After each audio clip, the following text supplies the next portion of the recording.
Whether you're a professional caregiver or nurse, or a family member caring for somebody you love, it's very important to know about safe transfers. Hi, I'm Lauren Reynolds with At Home Nursing Care, and today I'm joined by Michelle Guyla from Reneu Health to talk about transfers.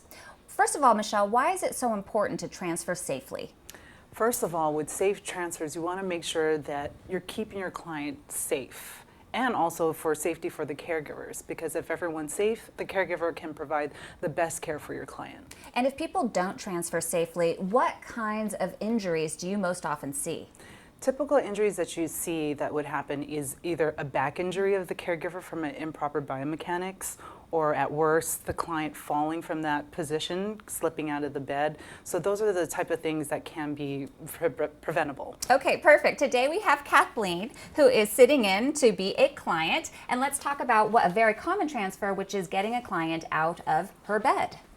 So before going into the transfer, you want to make sure that the environment is safe, that there's no debris onto the ground.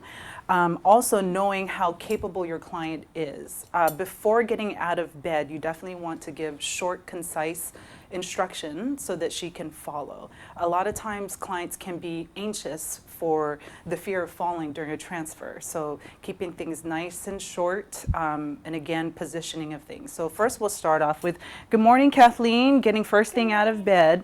We're gonna sit up, and then before we sit up, I'm gonna make sure that you have your shoes on, which have good grips. So when we sit up, I'm gonna put this gait belt on you. So coming out through here, I'm gonna position the wheelchair 45 degrees to the angle to the surface of the bed, and that will give us a nice smooth transfer into the wheelchair. So let's go ahead and turn onto your side first. Bend your knees. Good. As she's gonna sit up, you're going to get up onto your elbow, and I'm gonna help you sit up. So kick your legs off the bed. Good. So once your client is in a seated position, you definitely want her feet on the ground, nice and flat. As you hear, you want to support her trunk as much as possible and have her sitting upright.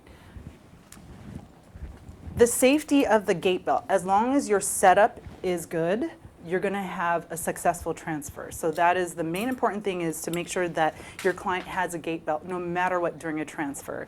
A lot of times people, when they use the gait belt, it's put on incorrectly, that it serves no purpose. You want to make sure that it's nice and snug, about 2 finger spaces. So with the gait belt, there's teeth here. You want to feed through the teeth first. So you're going to be looking at the most narrow part of her trunk, and that's where you're going to put the gait belt. You're going to feed through the teeth first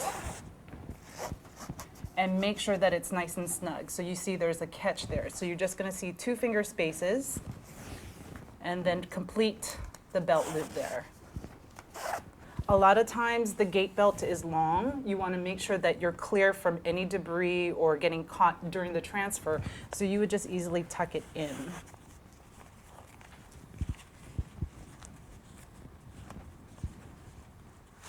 All right. So from here, we're going to transfer to the chair, the wheelchair. So you want to make sure that the wheelchair is locked. So we're just mocking a wheelchair here. You want to make sure that it's locked and that there's a wheel brake here. You want to make sure that that's also clear. Footrest is all clear. Go ahead and scoot your hips forward towards the edge of the bed, and I'm always in front making sure the knees are blocked. So from here, I'm going to make sure it's a little bit closer, right about there. So as we're transferring, you want to make sure that your knees are going to be in front of her and to the side to protect her.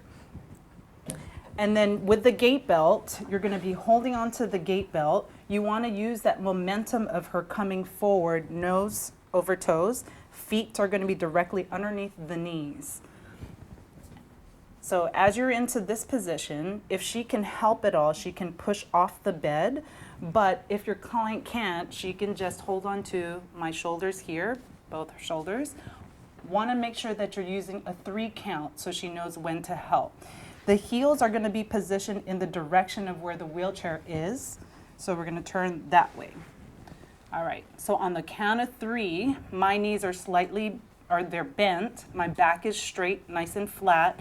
On the count of 3, she's going to rock forward, and then we're going to do a small little pivot transfer. head direction, she should be looking the opposite way of the direction that we're going to go to the wheelchair. So on the count of 3, 1, rocking forward, 2, and 3. So as you can see, my hips and my knees and my feet, they're all facing in the same direction. And so as hers. Hers should be hips, knees facing all the same direction. Then you would just place her feet, probably make sure that she is evenly 90 degrees up into the chair and all the way back. Perfect. That's great information. Now, what if you're beginning to transfer your client and something's wrong? You realize perhaps your client isn't moving like she normally does, or maybe you can't do it safely. What should you do? So before the transfer, you want to make sure that you know what your client is capable of, or if she's not herself one day, know that you should be asking for help, whether if it's a 2-man transfer, getting up into the wheelchair for safety, because you always want to account for the worst case scenario. Great. Now, another common transfer is simply getting your client back into bed. Why don't we demonstrate that now? Sure. Okay. So getting back into bed, you want to make sure you're looking at the head positioning here. You don't want to be too far low where you're going to have struggle pulling her up at the bed. So you want to position the wheelchair, our mock wheelchair, go ahead and scoot a little bit forward, towards the middle of the bed. So the wheelchair, again, is positioned at 45 to 90 degrees towards the area that you're going to be transferring towards. While your client is in her chair, you're going to ask her to scoot forward. So go ahead and scoot forward. And if she can't, you're going to pull underneath her knees to help her come forward at the edge of the chair. Clients have the tendency to push back. So if you don't have your client in this position, it's definitely going to make the transfer a lot more difficult. So feet are going to be directly right underneath her knees, and you're going to position the heels towards the direction she's going to go. So from this position, on the count of 3, we're going to go into the bed. You can hold onto my shoulders here, and you holding onto the gait belt. So we're going to count on 3. We're going to rock forward. 1, 2, and 3. See, knees are bent, my hips and knees all facing in the same direction. Okay, so go ahead and correct the feet. Then go into side lying, back into bed. We're going to push this chair away. Go ahead and go into side lying. As you're holding her, she's going to position her elbow down as you get her legs up onto the bed. And that's how to do a safe transfer. Wonderful information. Thank you so much, Michelle. We really appreciate it. If you would like more information about at-home nursing care or Reneu Health, there will be links that you can click right after this video. Thanks for watching.